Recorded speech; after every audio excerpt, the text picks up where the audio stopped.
Welcome to First in the Family, where we explore the world of breaking generational chains and patterns due to access, education, will, or sheer bravery. We celebrate the ways that these accomplishments bring about joy.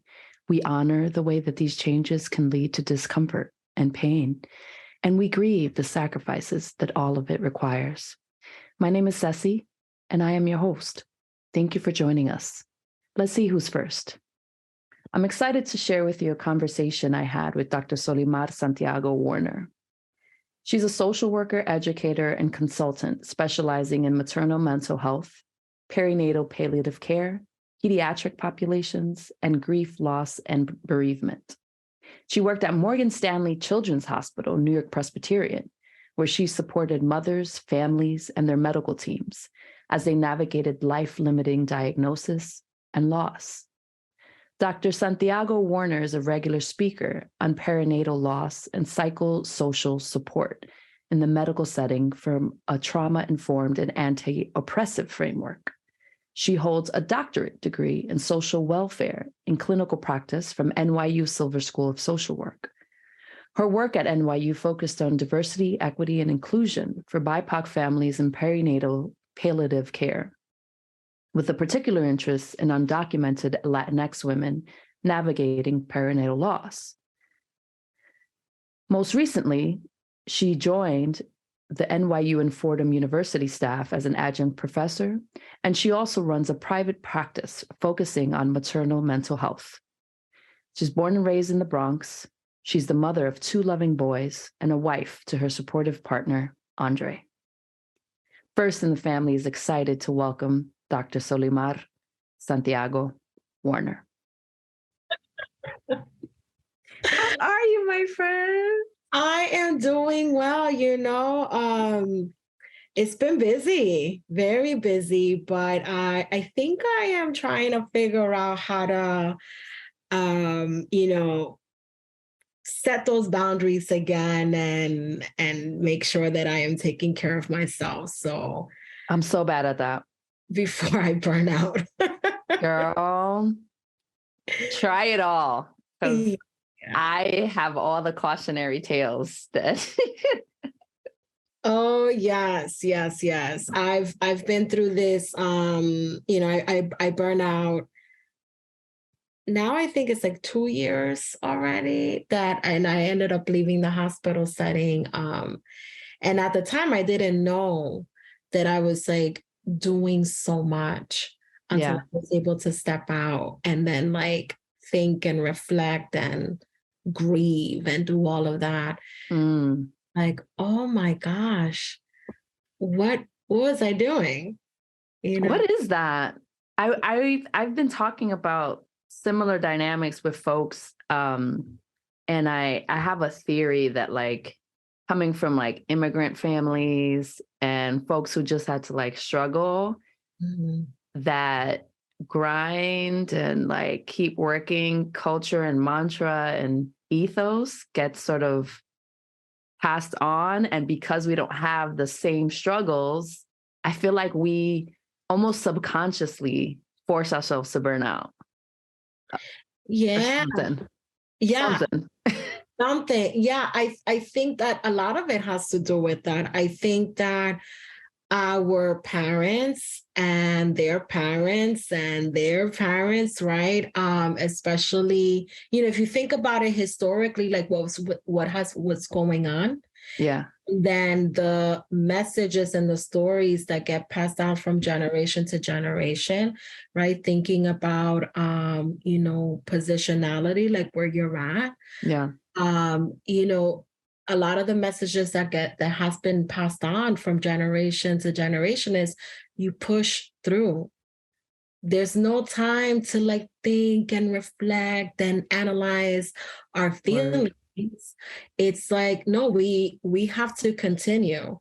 Yeah. And so I think for a lot of us that we are in a space where we can actually pause and reflect and think through, I think we find ourselves at times like, wait, what am I doing? Okay? Is resting okay? Because where I come from, we don't rest, we keep going. Yes. So what does that mean about Yes. me? Yes. So I think that the work that many of us are doing now is to reflect on that piece and acknowledge that there was a reason why our parents and our ancestors did what they needed to do in order to survive. Yep. But now we're in a space where, yes, we're surviving, but it's just different. And we're also, when we are the ones tasked with the, in many ways, the privilege of breaking those transgenerational traumas, that's a lot of work. Girl. And we have to model rest. Yeah. Yeah. Yeah. Yeah. Girl, well, that wraps today's interview. Thank you for coming. A pleasure. So that's where I'm at. When people ask me like, "Oh, how you doing?" and I'm just like, "Well, what do you want to hear?" And Right. it depends on who you are, because in some spaces, I'll just say I'm okay. Right. I'm supposed to be okay, right? Mm-hmm. But in other spaces, I'm like, no, this is what I've been carrying. Yeah. Last, X amount of time. Yeah. Yeah. So how are you doing? I am trying to rest. I am trying to think, just take everything in and just really reflect on what I have done and what I have accomplished in these past several years. Yes. I think it's starting to hit me that, and my mom reminds me of that often. She's like, how did you get a doctorate degree in the middle of a pandemic, working with one of the most vulnerable populations in the hospital? Incredible. Two little kids, being a mother, a wife. How did you do it? And I was like, well, mommy, remember that time that I had basically a nervous breakdown and I had to make a decision between my studies and my mental health and work? Yeah. I chose my studies and my mental health. Good for you. What a testimony. What a testimony, man. I'm proud of you, sis. We only left 5 years ago. In June, it'll be 5 years. And I feel like you have lived 10 different lives since we left. You got the business and the doctor and the kids and wow. I'm proud of you, sis. I am. Thank you. Yeah. And I think I'm trying to take all that in now. I think that it's now starting to sink in. Yeah, that's real. Yeah. Even when I was, the questions that you asked prior, as I was filling those things out, and and how should I be addressed? I'm like, I don't know, Solimar, what's that my homie, what setting are we in? I don't know. I feel you. No, that's so interesting. I've had a few interviews now. This is still very much the beginning, but part of what I've consulted on and I talk about, and I just had an interview about, is the racial identity development process. And there's different frameworks and stuff that we've used to train people on that.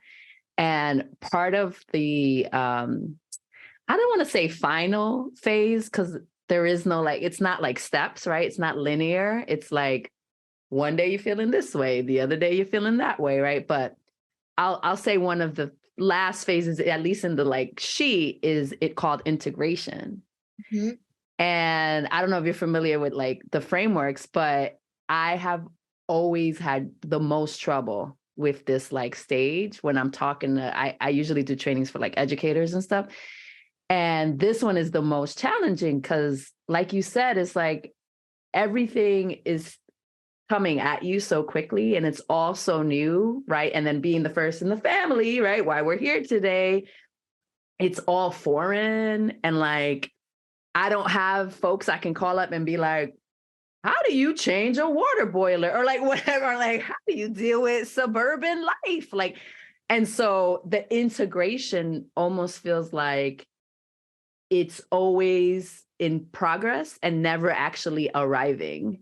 And so like, what do you call me? I don't know, right? Like these titles just got here. And maybe 10 years from now, you're going to be like, Dr. Santiago-Warner, right? Like maybe, but then I'm sure then there might be this new thing, right? Like published author of 15 books. And you're going to be like, oh my gosh, what? I can't say that, right?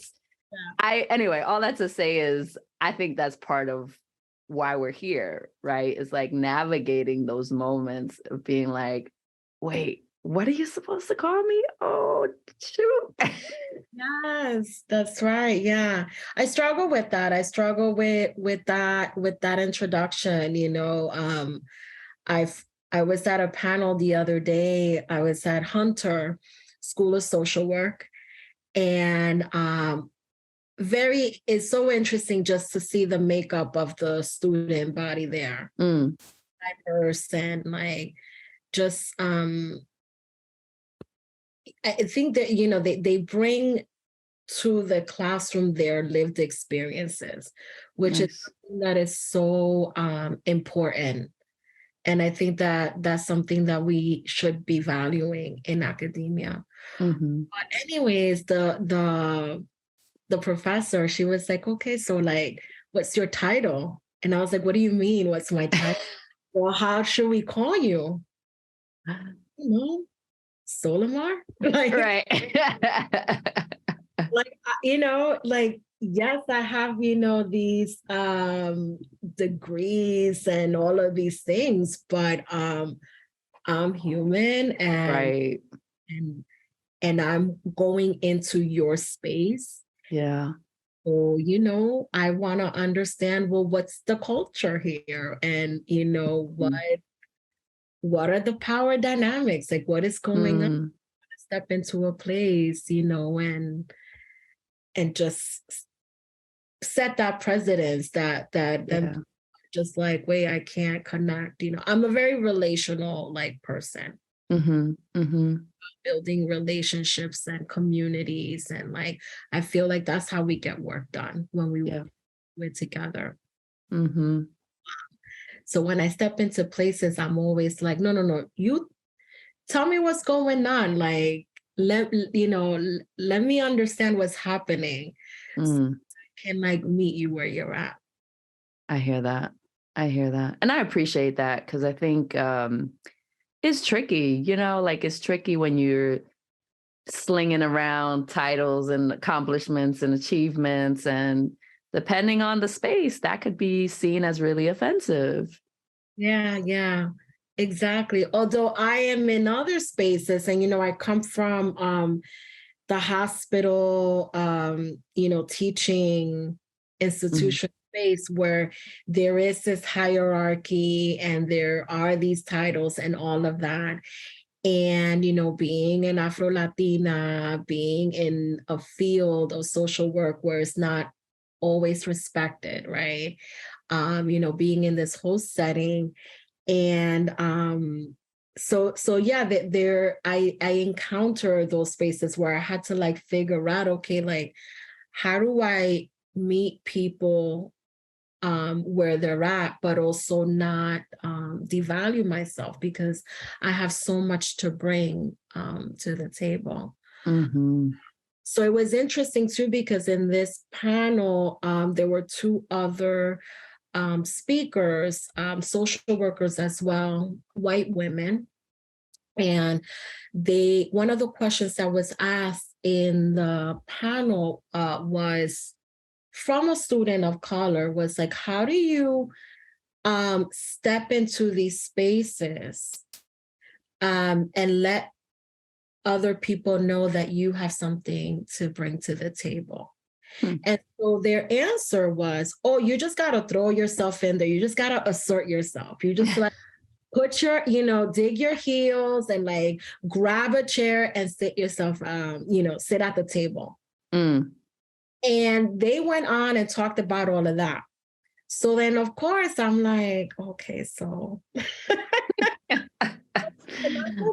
I'm gonna let you finish. But... Exactly.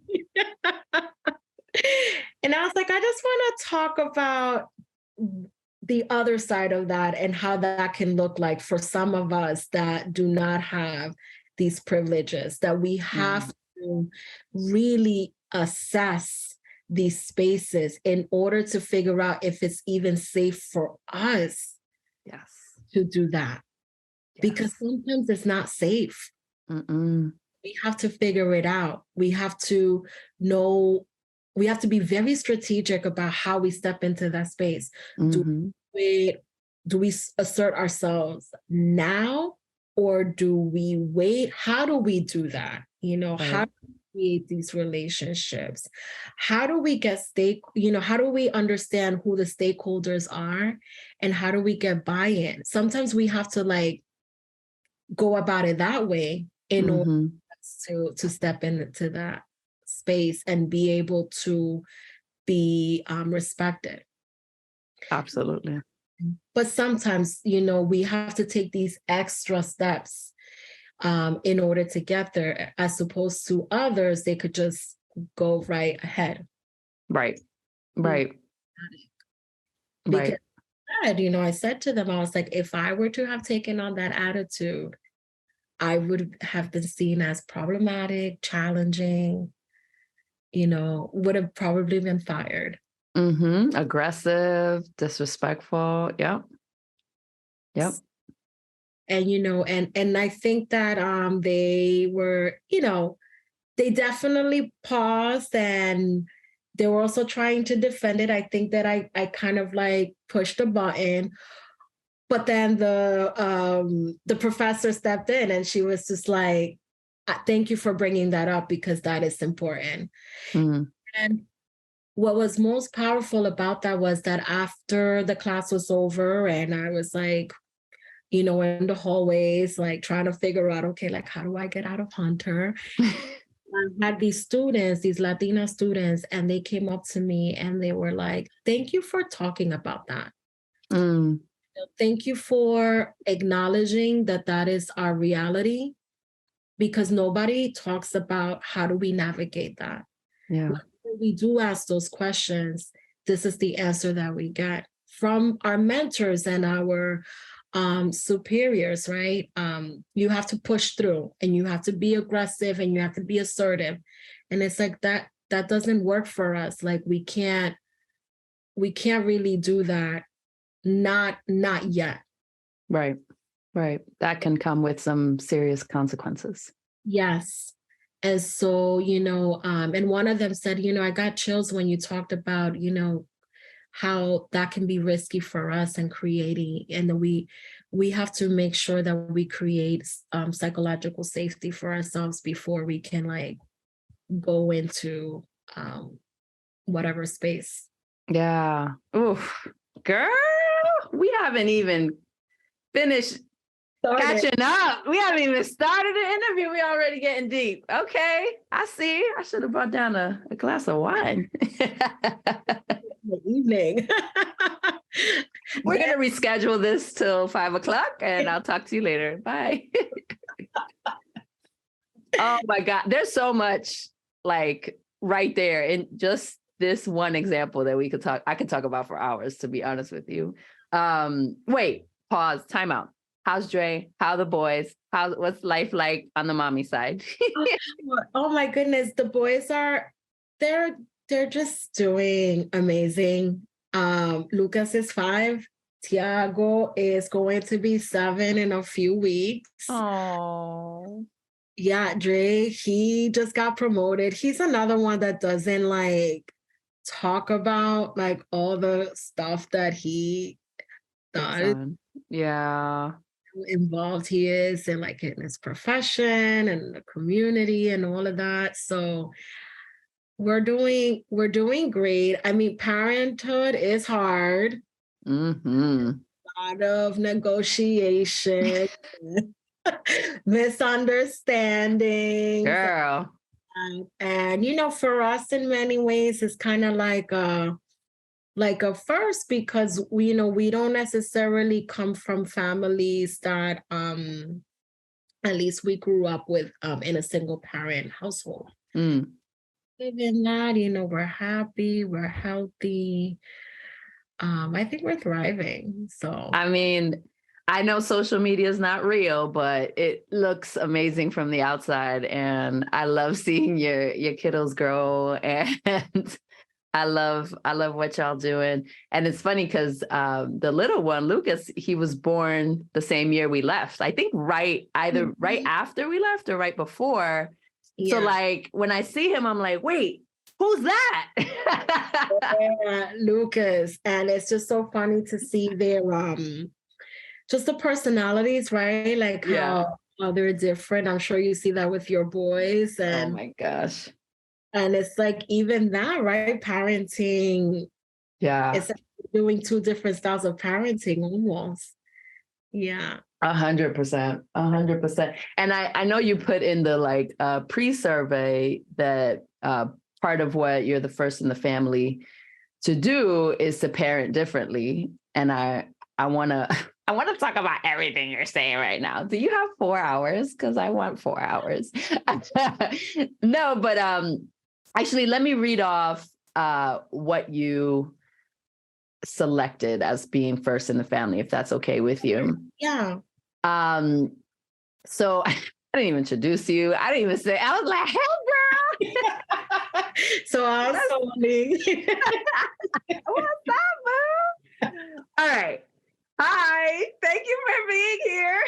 Thank you for inviting me. This is so exciting. I'm so excited.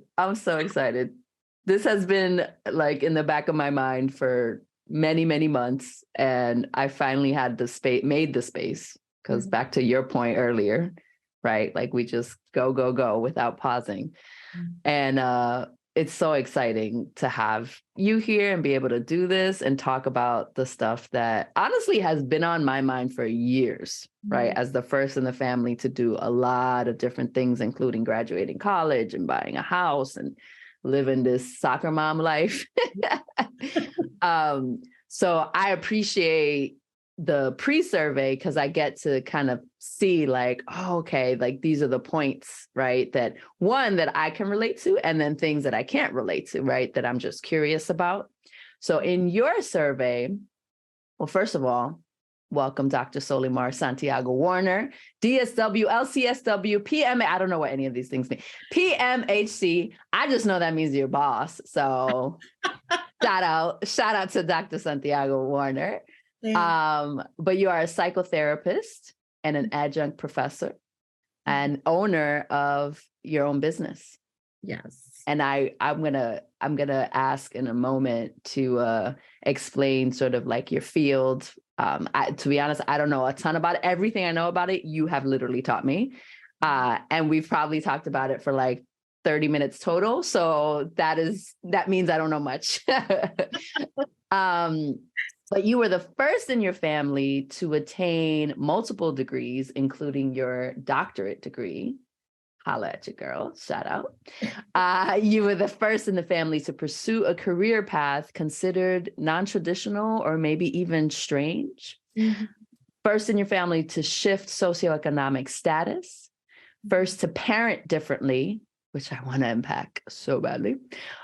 First to travel outside the country and the first to be born in this country.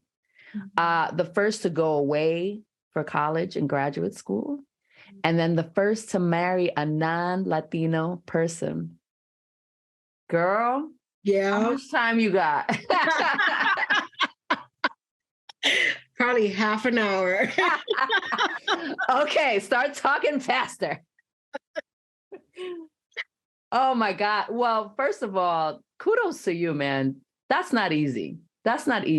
Taking on all of those firsts with virtually, no support in the sense that you don't have a blueprint in front of you. And that's what we talk about. That was my goal for this show, is like, how do you navigate a world that nobody before you did? So you're navigating on your own or asking questions if you feel safe to do so, right? So kudos to you for even like doing all of that, sis, because that's incredible. I'm going to dive in because I have way too many questions for 30 minutes. So we're going to go. Let's get that. So in your survey, you talked about your parents, your mother and your stepfather. Mm-hmm. And you talked about your mom being the first in her family to obtain a college degree. Mm-hmm. And your stepfather was the first, your stepfather completed 6th grade, but mm-hmm. both of them were very supportive mm-hmm. of you working hard and achieving your dreams. Can you talk to us a little bit about like that background, what kind of environment you grew up in, what were the values that were instilled in you, and talk to us a little bit about your parents? Yeah. So I was born and raised in the Bronx. And my parents, I feel like they're like the biggest hustlers I know, like, in their own ways. I mean, my mom came to the US when she was like 30 years old. Mm. And a lot of it, now as an adult, and we've talked about this, I'm like, oh, I think she was trying to escape a lot of the grief that was going on when her father passed. And because she was the first in the family to gain a college degree, and she was not married because everybody else was like, got married very young and already had all these kids and all of that. A lot of the responsibility that my grandfather had was like dumped onto her. And she was just basically like, I can't do that. So she packed a suitcase, called someone, I don't know who she called in New York, and was like, I'm just going to come over there. And basically, like, she was hopping from like apartment to apartment. They told her that she was not going to get a job because she doesn't know English. But she found a job in housekeeping at the Grand Hyatt Hotel. Mind you, my mom, her educational background, she's a Spanish teacher. Mm. She taught Spanish in the high schools in Puerto Rico for several years. And then she also did some case management when the food stamp program was first came about in Puerto Rico. But she left, and she lived a very good life, and she was considered like middle class. I mean, like, she was good. And she left all of that to come here to literally start all over in a country where she didn't know much about, a new language, new things. So she experienced a lot of firsts, but she got her apartment, and, she had her job. She meets my biological father. They fall in love. Then they have me. My biological father, like, bounced. We still do not know to this day the story. Mm. My sister and I, my sister's always like trying to like ask my mom, so like, tell me the tea, like what really happened? And my mom is basically like, we're not going to talk about this. Really? My mom is an open book, but that is something that we don't talk about. Interesting. So, yeah, so that's interesting. What do you make of that? Is there like some pain there, some shame? I think that I don't know. I think maybe there is some pain and some shame, but I don't know I don't. There's so many different scenarios in my mind that like of what could possibly happen. Yeah. Yeah. But yeah. And then my stepfather, he came to the US when he was 14 years old. So my stepfather, he's from the Dominican Republic, from Santiago, and his family, they owned a big cacao farm. And my stepfather, he said that ever since he was young, him and I forget how many siblings, because there are a lot of them, they all, like, right before going to school, they would have to work at the farm. Wow. So, like, at the crack of dawn, like, grandma was, like, already, like, getting them ready so that they can go. She would put their school uniform in their backpacks, and then they will go to the farm first, work, and then walk to school and do whatever. So my stepfather, he completed the 6th grade and then just continued to work. And then I don't know exactly why at 14 he went with his siblings, his older siblings, to the US, but essentially to find better opportunities. Yeah. And he just started working. He learned English pretty well and did all kinds of jobs. And the man just, like, knows, I mean, he is, like, I admire him because it's, like, the way that he can, like, talk to people, and, like, he's so charismatic, and, like, you know, just someone who's, like, very just, like, he's about the people and about the community and all of that. I love that. And so I grew up with my parents, they met how they met, and he practically raised me. And then after that, they had 2 other children together, which are my siblings. And so my parents, yeah, they always talked about education. Get your education. You don't want to, like, struggle like we did and all of that. If you do well in school, you get your education, then many doors will open for you. And so that was something that was always instilled in us. And I just always, as a very curious, shy kid, painfully shy, I just always got lost in, like, books and things like that. Very curious about the world in that way. My first language is Spanish. And so I learned how to read and write in Spanish. And then,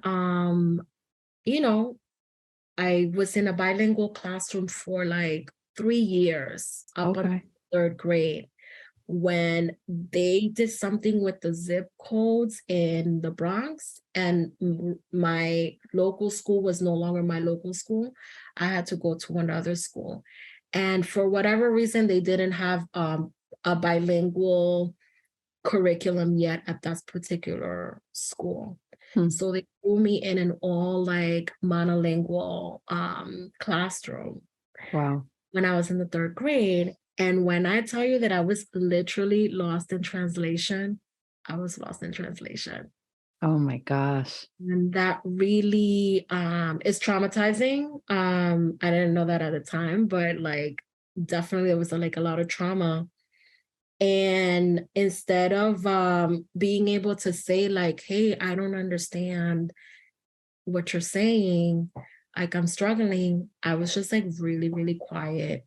And because I was quiet, I was a good student, I worked really hard, no one really paid attention to those things. So I just, like, kind of, like, went through life in many ways, like, struggling, but I always worked really hard. And my parents always said, you just push through.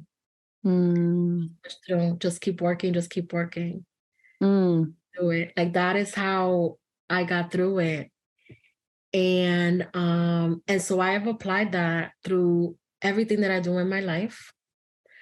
And, I would set these goals, but the path to get to these goals were never linear. It was always, I would always find something different to get to what I wanted to do. And I would just end up creating things to fit me because I realized that I don't fit into these like neat boxes.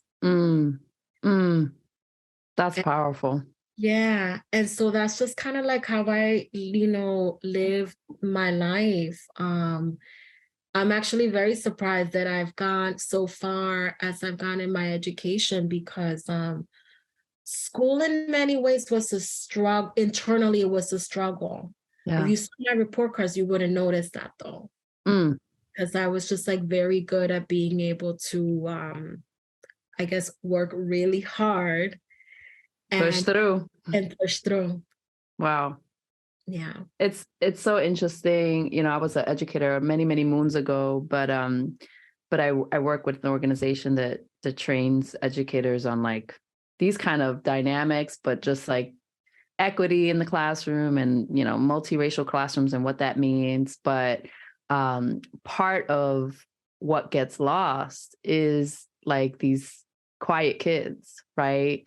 I've worked with educators who teach Asian students who culturally supposed to be quiet and not look you in the eye and, be respectful. And again, you look at their report card and they're so well behaved and so wonderful. And like, it's just kind of sad, honestly, to think about everything that's missed when you're a good kid, right? Like it's especially in the BIPOC community. Yeah, I mean, definitely. I did not know that I was struggling with anxiety my entire life. It wasn't until 2 years ago when I had my nervous breakdown and my doctor, who normally does not prescribe medication, like he's not that type of doctor, he was like, can I prescribe something just to take the edge off? And I was like, I'll take crack at this point. I'm done. Like, So he put me on an antidepressant and it's a small dosage, but it really made a difference. And I remember I called him and I was like, Dr. Mesker, is this what like normal people feel like every day? Like relax? Like this is what relaxation is like? And he's like, yes. And I was like, this is so new. I never knew what relax. I thought that it was normal to constantly be on the go and to be anxious, and that I took my anxieties as a sign of weakness, and that in order for me to prove myself that I'm not weak, I just got to push through and work hard. Yep. And so that's what I did. Shout out to Dr. What's his name? Mesker. Mesker. Yes. Yes. Yes. I used to be so anti-medication for like most of my adult life. And similar to you in the last few years, excuse me, I've started to be like, well, there's something to this, right? Like where our brains have been just conditioned in such a different way and under such duress and coming from such unique spaces. And I mean, you're in the medical field, the actual like physical and biological impacts that trauma and stress and anxiety and all of that have on you. And if I have a headache, I'm going to take an Advil. Right? Like I might drink water first. I might eat a good meal, make sure, but if it's not going away, or if I hurt my arm, I'm going to take the Advil. So what's the difference? Right? Like, obviously do it in an informed and educated way and talk to somebody who's a medical professional. But I'm definitely on the like demystifying medication route now. It's not for everybody, right? It's not, right. And it doesn't have to be forever, but kudos to you for like not resisting that. Cause I think part of the push through grind, like thing that our parents have instilled in us, many of our parents, is like, you don't need help. Right. And I can do this on my own. So shout out to you for even disrupting that inclination that could have easily been a choice of yours. Yeah. And through my story, because I'm very open about, taking medication and taking care of myself, others in my family have recognized that they have been dealing with Wow. depression and anxiety. And they are now, seeking therapy or, on a appropriate like medication regimen and like Wow. really finding relief, Wow. and like their lives have changed so much because of that. And so, Wow. What a beautiful impact. That is like, that's what they call breaking generational chains, yeah, right? Like our people have been under generations and generations of stress and depression and anxiety. And just to like nudge them towards therapy, educate them on the value of medication and talking is life-changing. yeah. Damn, girl. In your survey, you wrote that being the first in your family to obtain a doctorate degree was a surreal experience. Mm-hmm. And everyone is so proud of you in your community. And you said that the degree comes with great responsibility. What does that mean? Yeah. Oh my gosh. On so many levels. So first of all, I say that then, where they put your name on the degree, Yeah. it's not just Solimar Santiago-Warner. It's like everybody in my family and everybody in my community should be on that diploma.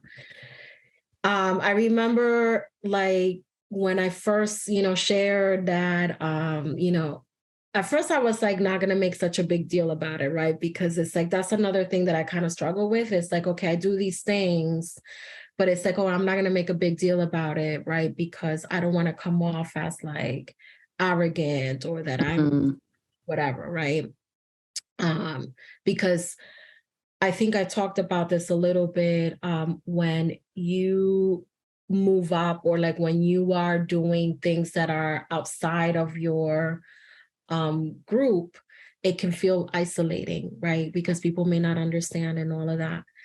So I remember that when I shared, that I was getting my degree and like, you can see the hooding ceremony and all of that. Oh my gosh, my Facebook and my Instagram like blew up. And everybody was like the first in the family, the first in the community. My mom at the time was still living in the neighborhood where I grew up, where in the Bronx, which is over the years has been taken over by like gang activities and drugs and all of that. But even with that, like I those are my people, and I literally like, well, when I would come and visit, I would give a hug and a kiss to like, the primary drug dealer, there. Yep. And Yep. and he would tell me like what's going on in the hood and all of that. And so my mom shared that with them and they were so proud. Wow. And I was just like, Yep. I have to, this is not just about me, this is about my community. So when I go out there and present myself, it's not, again, it's just not about me. I'm representing my community. This is who I came from, this is where I came from. And there's so many of us that didn't get the opportunities and the access that I had to get there. But if you were to go to my community, you have critical thinkers, Yes. you have business people, you have healers. Yes. You have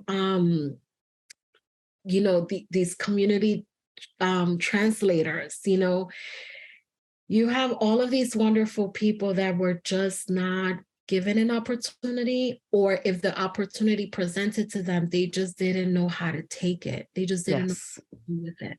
Yes. And so when I talk about my degree comes with great responsibility, I feel like I have to give back to my community. and to, in many ways, lead the way of like, this can be done. Mm. And these are some of the things that you're going to encounter. These are some of the barriers. These are some of the challenges. But this is how it can be done. And if there's an opportunity, this is how you take it. This is how you take advantage of it. Mm. So you can move forward with whatever it is that you're trying to do. That's beautiful. So in many ways, this accomplishment is their accomplishment, right? Yeah. Being a product of your community. And that definitely resonates with me. And listen, growing up, all the drug dealers on the corner were my big brothers. And let me tell you, they looked out for me. Yeah. Anytime they saw something, they're like, "Sess, you good?" Yeah. And I knew that, and I had it once or twice. I had to be like, "Nah, I'm not good." And guess what? They were all there for me. Mm-hmm. Right. So I appreciate the acknowledgement of just how many gifts and beautiful people that come from communities that have been just labeled and reduced down to the worst mistakes and the worst of whatever people hear. Mm-hmm. So I appreciate you naming that out loud. I always tell people, listen, being a drug dealer is a complicated business. And if you are successful, you are brilliant. I agree.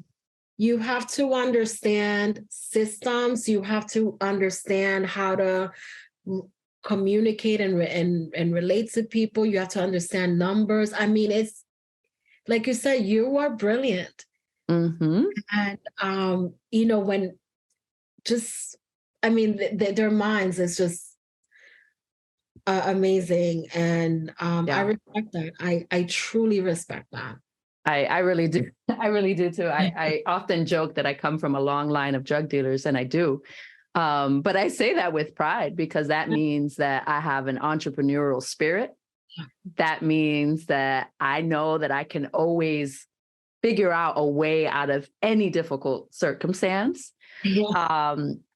Luckily, and because of my privilege, I've never had to do any illegal activity or sell anything, right? My livelihood didn't depend on that, which is a privilege, but it is thanks to many drug dealers that I was given that privilege. So shout out to the slingers. Trying to make some money to feed their daughters. Yes. So you touched on the challenges, right? You talked about this feeling isolating, this often feeling like, and you wrote this as well, feeling lonely or being misunderstood or feeling like you don't fit in, being questioned. You talked about going to the conferences and, feeling like maybe your perspective wasn't even represented there. Talk to us a little more about that. And more importantly, like, Dr. Santiago-Warner, you did it, right? Like, what were the cheat codes? What were the strategies? How did you navigate the loneliness and anything else that came up?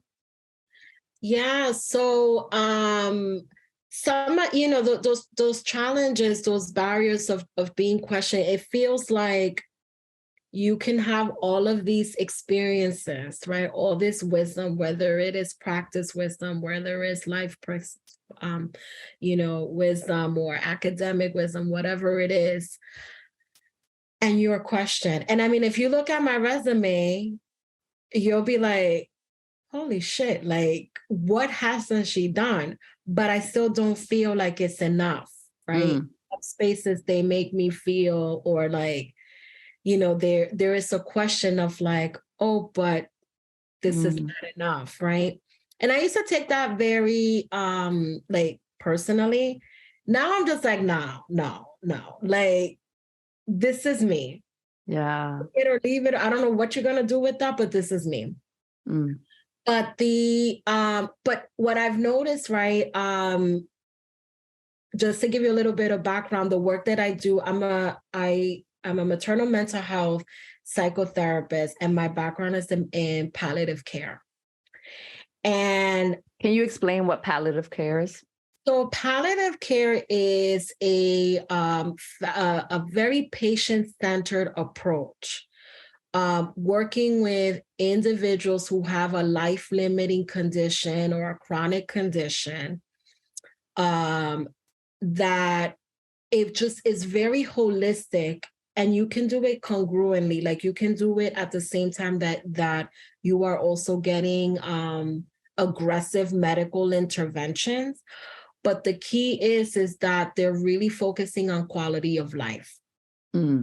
Because generally, especially the way that the medical model is in the US, is that we're very aggressive. We're not really focused on preventative medicine, right? Like we're not really focused on preventative care. We're more focused on like, we're gonna be aggressive when basically shit hits the fan. Mm-hmm. And then, there's so many different specialties, right?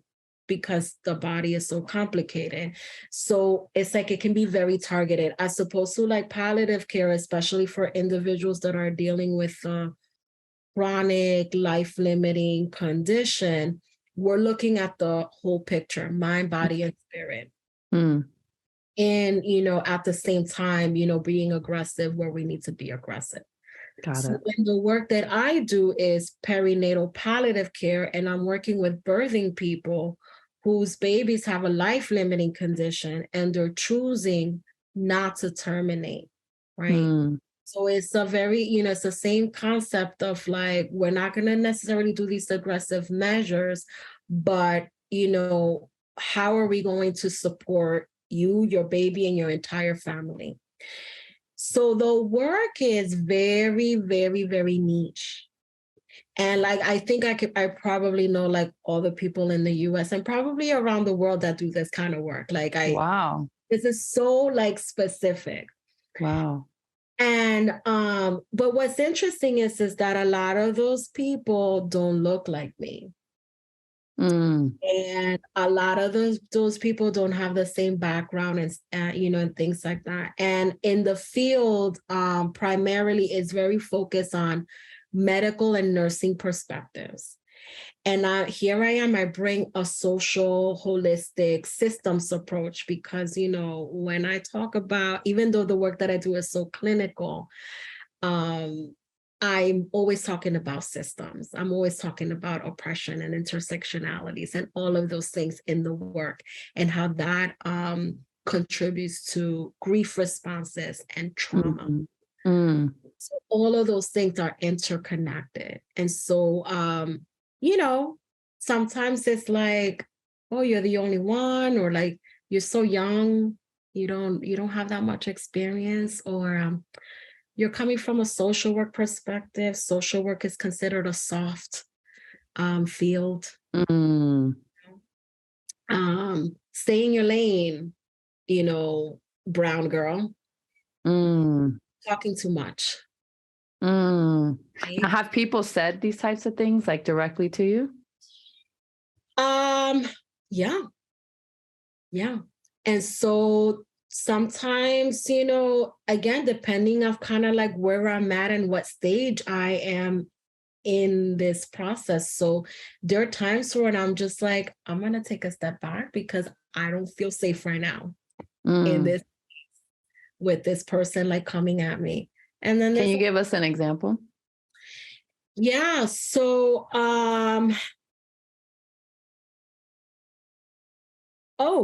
when so my work in theory, right? We follow the patient from the moment of diagnosis through delivery. And if the baby goes to the neonatal ICU, then ideally we should follow the family there. And then afterwards, right? It's this whole concept of like continuity of care.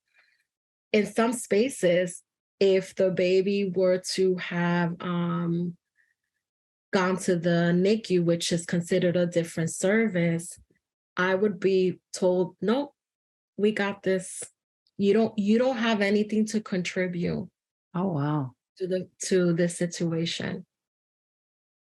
That's now, is that like See, I don't know anything about these worlds. Is that like a territorial thing? Like, That this is is my work? Is it like a questioning of who you are because of how you look or sound? Or maybe a bunch of all of that? I think it's a combination of all those things. I think that in this particular setting, it was because there's a lot of, it's very territorial, which is something that I think a lot of the field, a lot of the more like aggressive intensive care units like can be very territorial, right? Okay. Because it's this culture of like, we're the ones that are like, saving lives and all of that. And palliative care is considered to be a soft science, right? And so that piece. But I think that me as a person is like, she's known this family for months at this point. She's Latina, she's bilingual. Everybody likes her. Like I feel like sometimes I'm seen as a threat that I'm going to take, that job or that I am like doing something. So they would flat out say things like that. Or let's say if I am we're in a conversation amongst other, medical doctors, and I'm talking about X, Y, and Z, and I bring a perspective, and it's basically like, that's interesting, but like, this is what we're talking about. And it's like, but do you understand that we do not exist in a vacuum? That we are affected by our environments. And if we are not addressing these issues, then you can do all of the interventions in the world, it's not going to make a difference. So we have to talk about it and we have to acknowledge it. So sometimes that's how it would come up. And then it's like, that sometimes the tone can be very like passive aggressive. Usually it's like a very passive aggressive tone. Sometimes it can be aggressive and you're just like, oh, wow. Do you think your credentials have made it easier? I think people, they put me through the test as opposed to like another peer, they wouldn't even question it. But for me, it's like, okay, so you're a doctor. You're a doctor of social work. Prove it. So what does that mean? What does that look like? It's like I feel like I have to over-explain myself, and I have to, I have to talk about like where I got my degree and the research. Like it becomes like this very like I don't know, like superficial conversation. And even with that, it's like, but we don't know if you are still the person to do this or to do that or whatever. And it's like, oh, but you're gonna pick so-and-so who just like graduated and like has no life experience whatsoever, been in the field for almost 20 years. Okay. Wow. So what are your like go-tos in those moments? Because I imagine it has to be frustrating, right? And I've definitely been in those moments where, regardless of my experience and titles and degrees, all people see is like a spicy Latina who is aggressive and threatening and has an attitude problem, right? What do you do to navigate that, to get through it? And like, how would you advise maybe other Latinas, Afro-Latinas new to the space, getting the degrees, being questioned, being undermined, being spoken to in these condescending ways? Like, what are the tips? Are there tips? I'm still trying to figure some of those things out. I hear that. What has worked for me so far is mentorship, like really, connecting with people that are going to that have a similar background as you, that can understand these nuances. Because I have other mentors that when I would bring this up, they would just say, oh, but like, they will reframe it, which is fine, and they come from a good space, but it's like, no, you're not understanding that the issue of the microaggression that just happened. Like, I am like hurt by this right now. Like, I don't feel safe. Like, I don't know if this is okay to stepping into this space right now. And I just want you to listen and validate that, like, I just been assaulted. Right.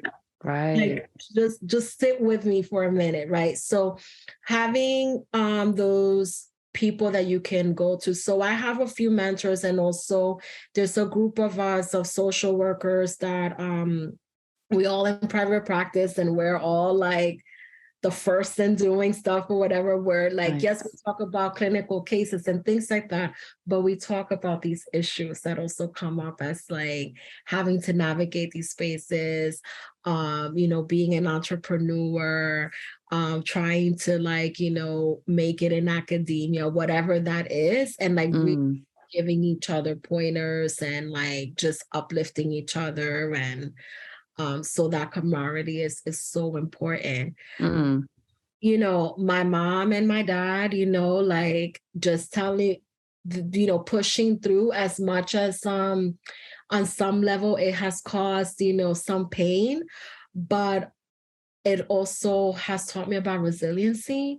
So just even listening to them saying, just like, keep going, push through, pray on it, whatever it is, that's also, helpful. And lately just giving myself grace, just being like, hey, Soli, like you're doing the best you can, whoever's lives you touch and heal, like that was meant to be, and that was there for a purpose.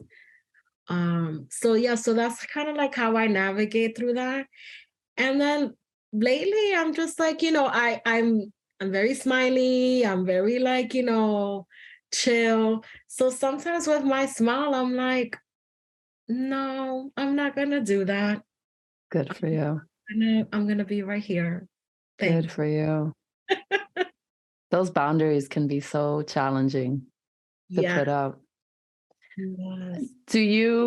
Quick time check, because I know you said noon. Do you have a hard stop right now, or do we have a few minutes? I have maybe a few minutes, and then I have to jump off. Yeah. Okay. All right. Because I have like 87 questions. So I will, and maybe we could do a part 2, because I feel like this is the beginning of some good stuff. So I'd love to have a part 2 to talk about the family aspect, being with a non-Latino person, the parenting, but I feel like I'm going to open up a can of worms if I do that right now. So just to keep the thread of what we were talking about before I let you go.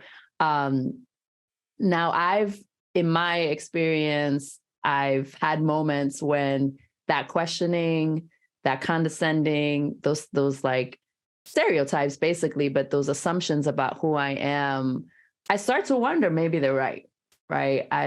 I recently had an experience where I was called disrespectful and I was called aggressive.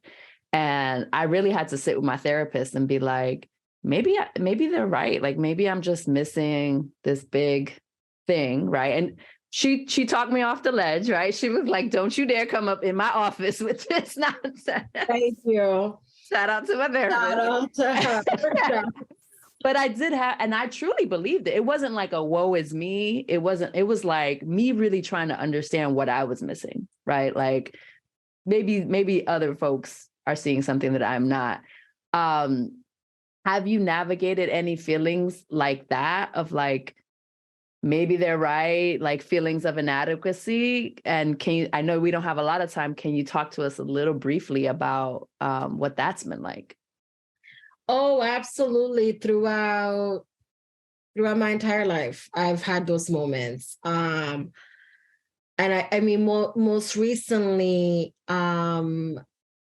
it was,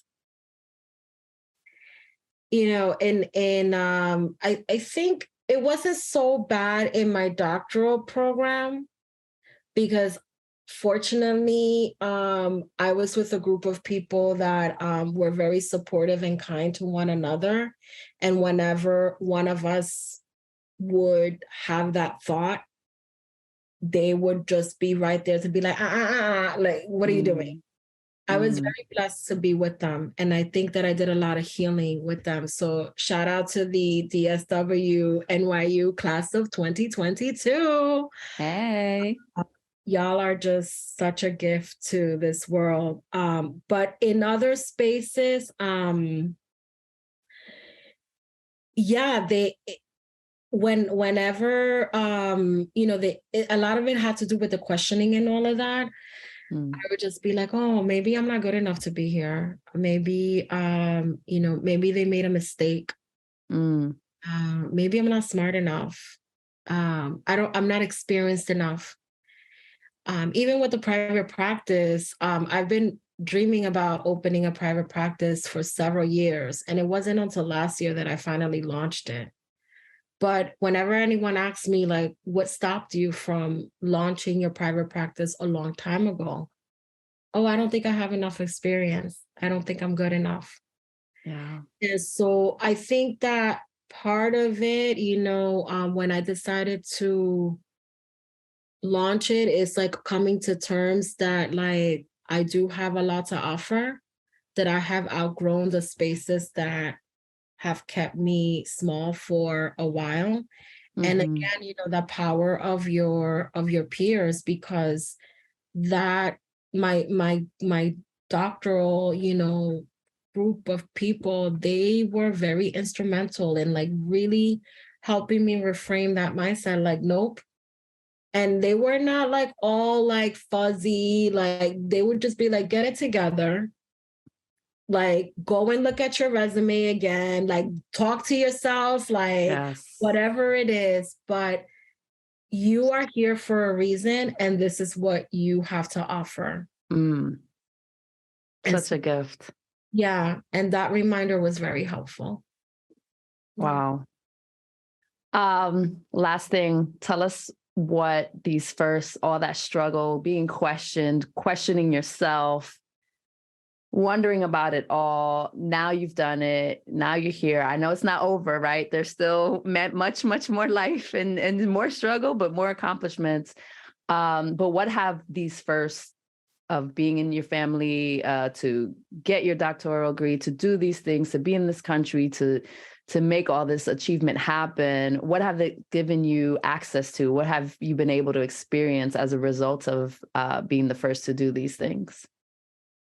Well, being able to travel, being able to meet different people. So I have a very diverse network of people, and just understanding what other people are doing, and how they live their lives and how they look at the world. So I'm constantly like learning, being able to like provide access to my children, right? If it wasn't for me, honestly, going to Connecticut College and meeting the people that I've met and all of that, I wouldn't have met Andre in this like small, like, world, and the way that everything just kind of like fell into place. And also, like the fact that I'm in a position now where I could be a mentor, and that I can be a guide and a support for others that have similar life experiences as me. Like, I'm so happy that I can do that for people. I love that. People did that to me. And that's just so powerful to be able to do that. What would you tell third grade Soli, who got thrown into the monolingual class and is freaking out inside but not letting anybody know? Are you gonna make me cry again? You're brave and you're courageous, and you are so strong. Wise words. Keep going. Keep going. I hope anybody listening who might be in that place, I hope you keep going because you are brave and strong. Wise words from Dr. Santiago-Warner. Thank you for sharing so beautifully with us. Thank you. Thank you for, letting me share this space with you and being in community. And it was such a gift. It's so healing just being in your presence. Oh, thank you, friend. It's honestly, it's healing to be in space with folks who can relate to that struggle, man. It's beautiful and it's hard and it's wonderful and it's terrible, right? So I appreciate that. And, I always take notes when I have interviews, and what the gifts that you imparted on me today is like really pushing back on pushing through when it doesn't serve you. Yep. And the importance of, you named like community a lot, right? Mentors and friends and your crew when you were getting your degrees, right? Like really leaning on others and not doing it alone. I really heard that today. And I have to remind myself of that sometimes. So I'm really taking that with me from our conversation today. I want to thank you again for sharing so openly and vulnerably. I really do want to do a part 2. So let's make that happen, please. And then I always invite our guests, our listeners, if anything stayed with them, if they have any questions for you, to share on social media. Now, if they want to connect with you and your business, how can they find you? So I'm on Instagram at Sol, SOL _Materna, MATERNA. That's my IG account. And for those that want to connect with me, my website is solmaternatherapy.com. And if you want to email me, is solimartherapy@gmail.com. Excellent. Wow. Sis, I am foreseeing nothing but success and even more wonderful things in the future. I'm so proud of you. You're an inspiration, and thank you for what you're doing in this world, in our community, and for our people. It's really, really beautiful. Thank you so much. I'm giving you a hug again. Yeah. Love you, sis. Part 2 coming soon. I'm going to harass you. I know your number. Yes. We'll make that happen. All right. All right. I'll see you later. If something stayed with you today, spoke to you, moved you, or if you have lingering questions, please share them with us on social media. You can find us on Instagram, Twitter, and Facebook at First in the Fam. Make sure you follow us so that we can reach even more people who, like you, can relate to the complexities and the joys and the pain of being the first. I want to thank our very special guest, Dr. Solimar Santiago-Warner. A big shout out to my producer, Cappy, the first producer in his family. And of course, I want to thank you, our listeners, for your generosity of spirit and your valuable listening. My hope for this podcast is that it will provide a safe and supportive space for folks like us to interrogate and navigate the real impacts of breaking chains. My name is Ceci, and this has been First in the Family. Please tune in next week to see who is first.